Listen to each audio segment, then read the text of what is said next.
दोस्तों, सीरियल सरू में अब आने वाला ट्विस्ट दिल दहला देने वाला होने वाला है। कहानी में अब एक ऐसा मोड़ आएगा जो सबकी जिंदगी बदल देगा। जी हाँ, अब अनिका हमेशा के लिए वेद की जिंदगी से बाहर हो जाएगी। लेकिन कैसे? यही है इस एपिसोड का सबसे बड़ा राज। दरअसल अनिका फिर से अपनी चाल चलती है। वह वेद को दवाई देकर बेहोश कर देती है ताकि उसे जबरदस्ती अपना बना सके।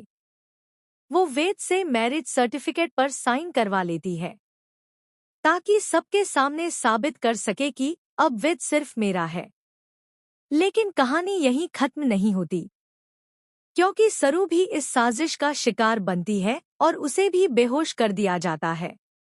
जैसे ही सरू को होश आता है, वह सीधे वेद के पास दौड़ जाती है और उसे उसकी यादें वापस दिलाने की पूरी कोशिश करती है। और आखिरकार वेद को सब कुछ याद आ जाता है। दोनों की आंखों में फिर से वही प्यार लौट आता है। वे डॉक्टर के पास जाते हैं और डॉक्टर ऐसा इंजेक्शन देता है जिसके बाद वेद की याददाश्त अब कभी नहीं जाएगी। सब कुछ फिर से ठीक लगने लगता है, यहाँ तक कि सरू वेद की माँ तारा को खुशखबरी भी देती है। लेकिन खुशियाँ ज्यादा देर तक टिक नहीं पाती। बारात घर पहुँचती है, सब खुश होते हैं, हंसी खुशी का माहौल बनता है। तभी आती है अनिका की सबसे खतरनाक चाल।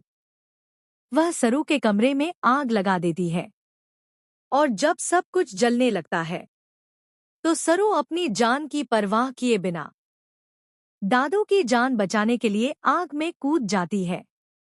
वह दादू को तो बचा लेती है, लेकिन खुद बुरी तरह जल जाती है। वे तुरंत सरू को हॉस्पिटल लेकर जाता है। डॉक्टर कहते हैं सरू की हालत बहुत नाजुक है।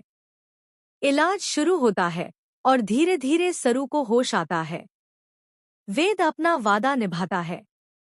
वह सरू का साथ नहीं छोड़ता और उसके माथे पर सिंदूर भर देता है।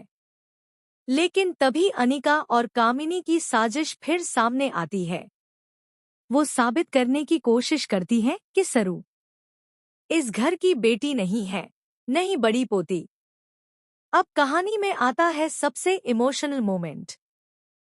चंद्रकांत और दादी सरू का साथ देते हैं और कहते हैं भले ही सरू इस घर की असली बेटी न हो, लेकिन उसने इस घर के लिए जितना किया है वो कोई अपनी भी नहीं कर पाता।